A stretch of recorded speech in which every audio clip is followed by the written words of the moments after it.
Shalom, shalom.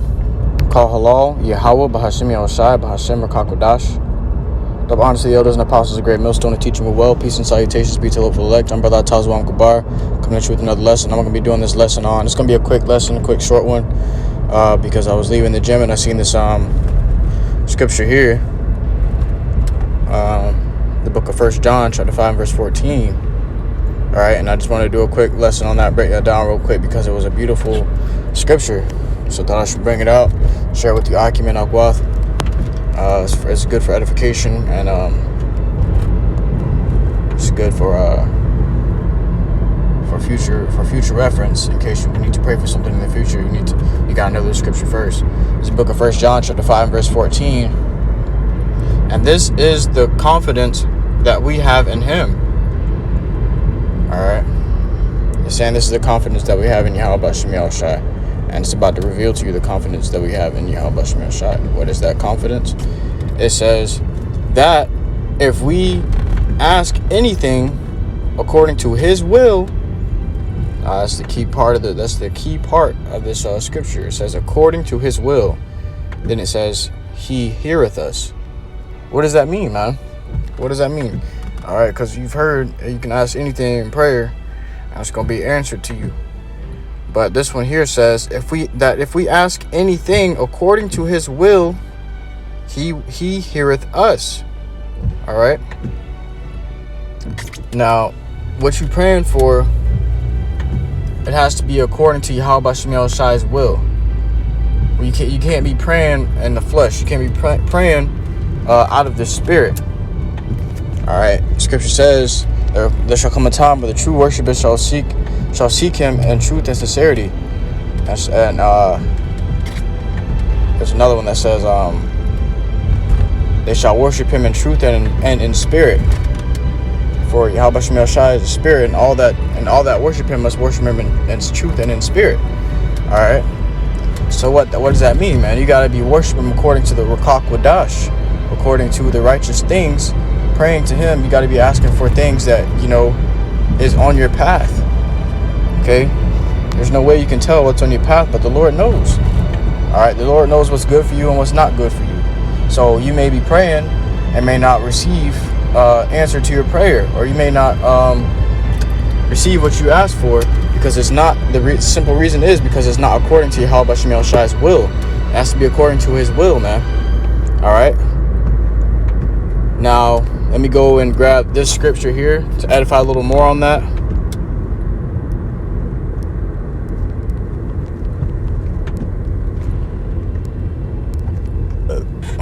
It's lucky. Oh, man, I'm in a dead zone. A Wi-Fi dead zone. All right.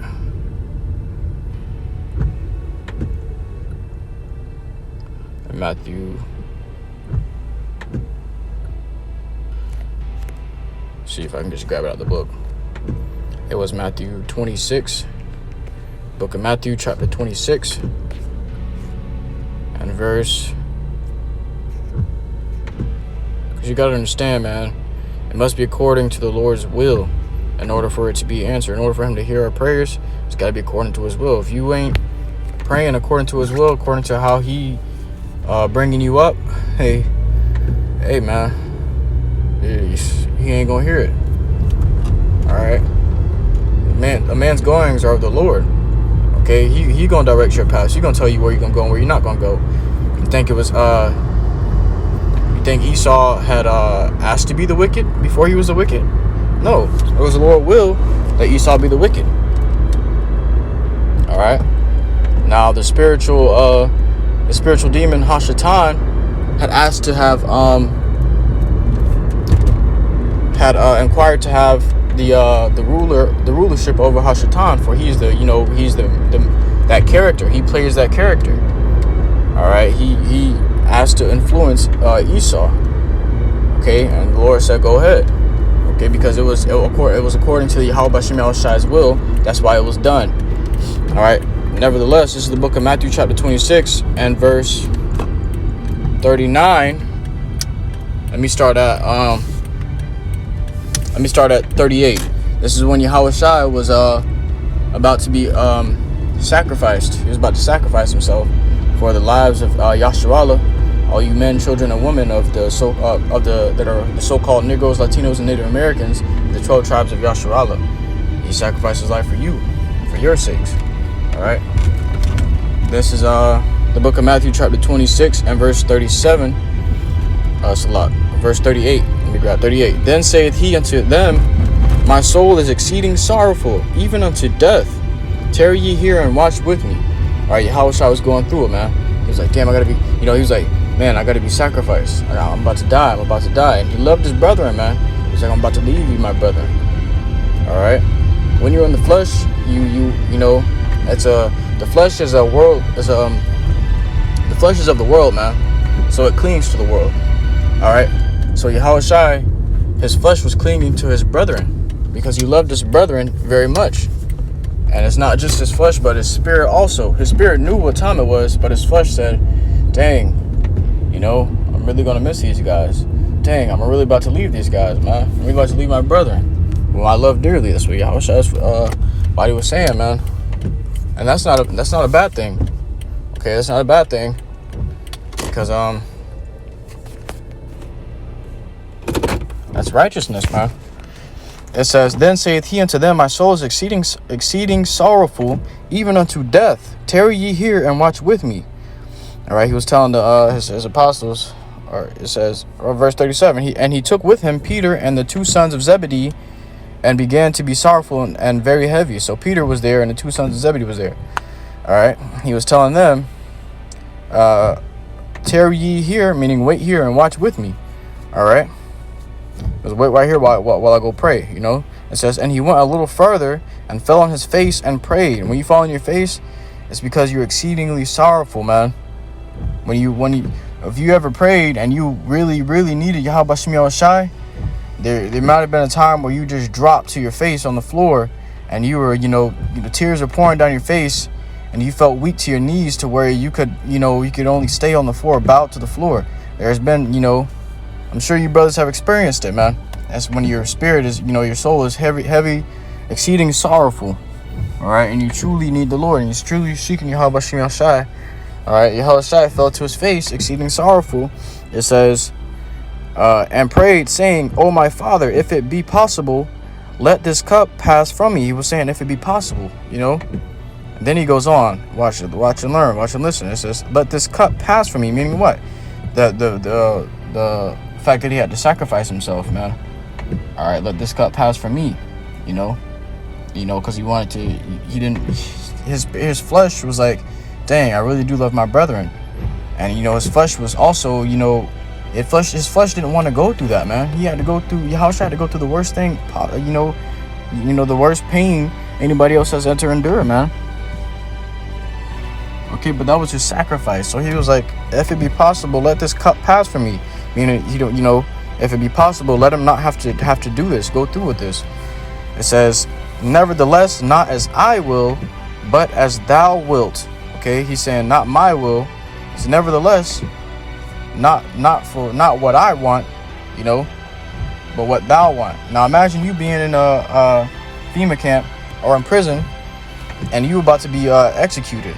All you thinking about for that time that you're in prison is getting your head chopped off or being executed. And it's a weight game, and your flesh is eating you alive, saying, run, escape, because your flesh is, your flesh terrified, man. Okay? Imagine being in prison waiting for that time to be executed, and you probably got a few hours before you get executed. And who's not going to sit down, who's not going to kneel down and pray to the Lord and say, Lord, deliver me from this. Lord, save me from this. And then, nevertheless, this is what Yahawashi said. If it be your will, if it be possible, let me make it out of this, Lord. Okay, I'm sure all of us brothers gonna have to say something like that, man. Not all of us brothers. Some brothers are gonna have to be martyrs for this truth, man. All right, but I'm sure these martyrs are gonna say, they're gonna pray and say things like this. Okay, Lord, let this cup pass from me. Nevertheless, this is the manly thing to say, man. This is a manly thing to say. Nevertheless, not as I will, but as thou wilt. Meaning what? not according to my will, but according to your will. So if it be your will that I have to sacrifice myself, then let it be done. But, okay, if it is possible according to your will, let this cup pass from me.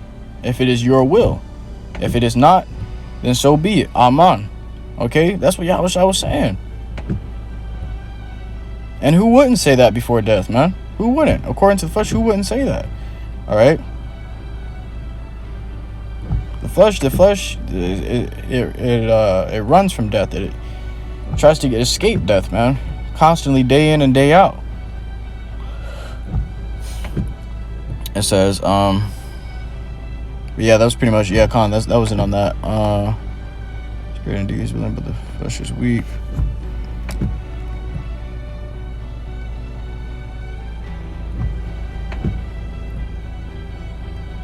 It says, let me skip down to verse 42.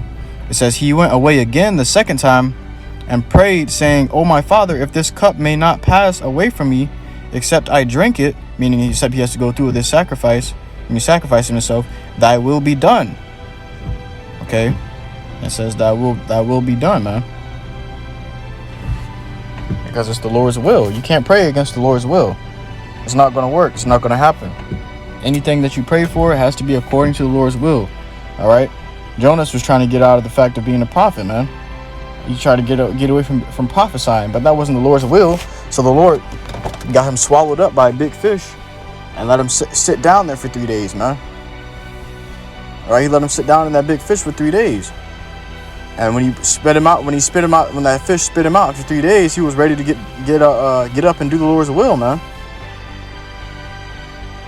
Because it's not according to your will. Nothing you do is according to your will, man. It's according to Yahawashi's will. Certain things must be fulfilled in this earth according to Yahawashi's will.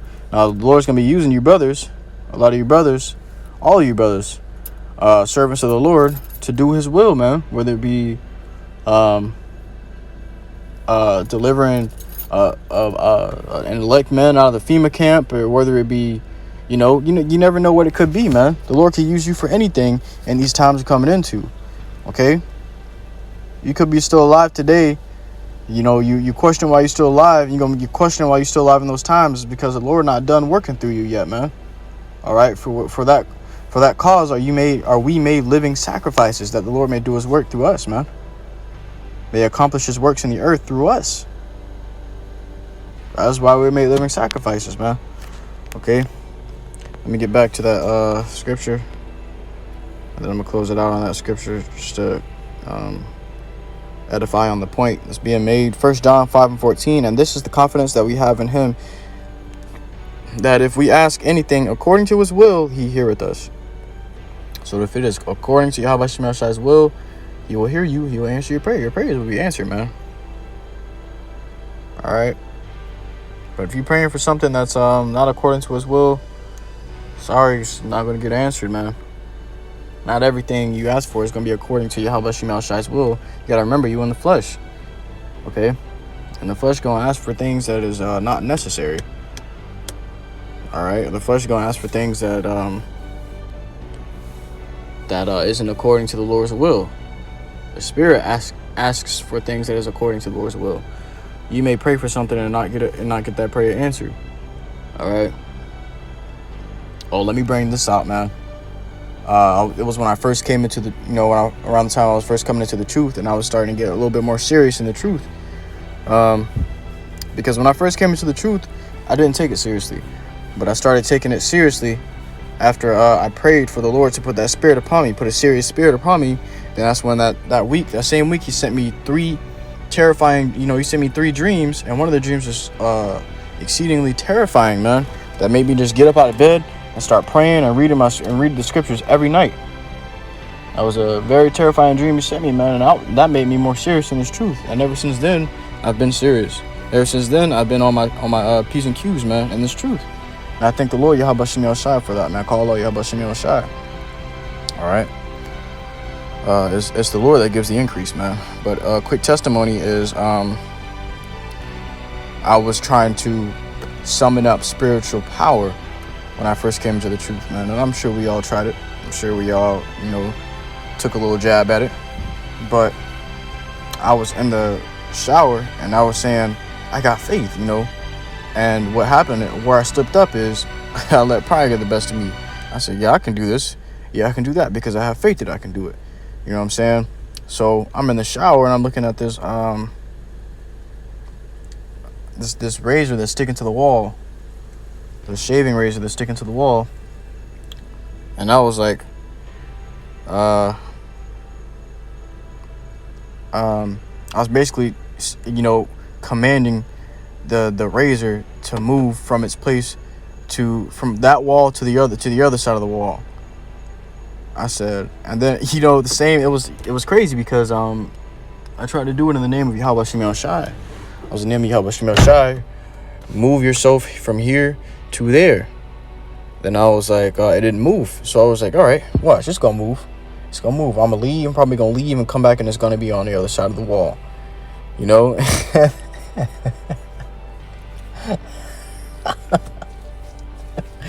It was I can laugh at it now, man. I was laughing at it afterwards too. But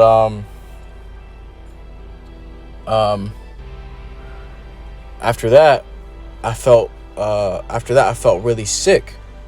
A sudden wave of anxiety just rushed over me. It was demons, man. And it was plaguing me in that very same hour. As soon as I got out of the shower to dry off, when I started drying off, I felt really sick and I started becoming very paranoid for no exact reason. All right. And then I just started panicking.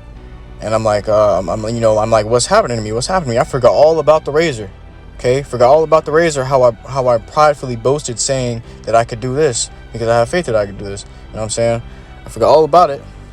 I'm sitting here panicking in my head, pacing back and forth in the house. Got my phone out, about to call the damn ambulance, man. I'm about to call upon Esau, about to trust in Esau. All right. Then I walked outside and I began praying. I said, Lord, heal me. What's going on with me? And then I stopped, and that's when it came to realization.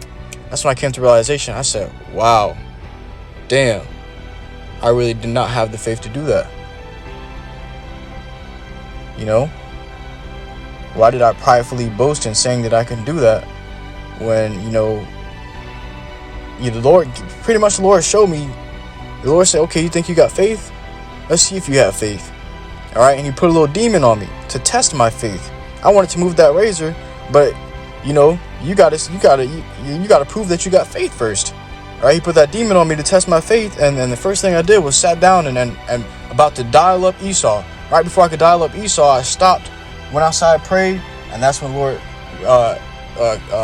made me realize. He answered unto me, and then I was like, damn, man. That was not according, and that's when I started realizing that in wisdom, using wisdom, applying wisdom, that was not according to the Lord's will. I shouldn't play around like that. I shouldn't sit here and use the Lord's name in vain like that either. All right, because at what purpose do I need to move a razor blade from one spot of the shower to another spot of the shower?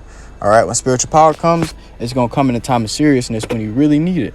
Okay, and it's not nothing to play around about, nothing to joke about. When faith, you know, these things that the Lord gives you, these gifts that the Lord gives you, these aren't things that you can abuse and use to your own will. It is according to YAHAWASHI's will that you can use them. All right. And his will is for you to go out to the highway and hedges and preach this truth. Not to be fucking levitating pizza around the house or levitating objects around the house and moving shit around the house like you some kind of telekinetic or some shit, man. There's no use to that. That's vain. It's vanity. And doing that was using the Lord's name in vain. All right, and that was my error, man. And the Lord corrected me, and he corrected me by putting the demon on me to have a panic attack, an anxiety attack. Surely I was going through it, man. Surely I was going through it. But that's all on that. I pretty much want to bring that testimony out. You can't do nothing unless it's according to YAHAWASHI's will, man. You can't ask for nothing and get it and receive it unless it's according to YAHAWASHI's will. Other than that, you ain't gonna get what you're looking for, man. Okay, you gotta remember, you're in fleshly bodies. The flesh wants and craves and lusts over things, and you can't come here in this truth and thinking that you can abuse it and take advantage over it and use it according to your will and use it however you want to use it. This is a gift of YAHAWASHI. You use this truth according to how he needs you to use it, how he asked you to use it, not how you want to use it. All right? You ain't the Most High, man. You ain't running the show here. You ain't the director of the movie here, man. The Most High is. YAHAWASHI is, man. All right? It's not all about you. All right? It's about the Lord, YAHAWASHI, and his will that needs to be done. Okay? That's why we say, Our Father, which art in heaven, hallowed be thy name. Thy will be done. Thy will be done. Not our will be done. Thy will be done. And that's the truth of the matter, man. I truly hope you, Akim, and you, YAHAWAH, were edified by this lesson. Until next time, I say, call halal, Yahawah, Bashim El-Shai, Bashim El-Kakodash, Yahawah, Bashim El-Shai, Barakatam. Shalom, Akim, YAHAWAH. Until next time, Yasharallah. Shalom.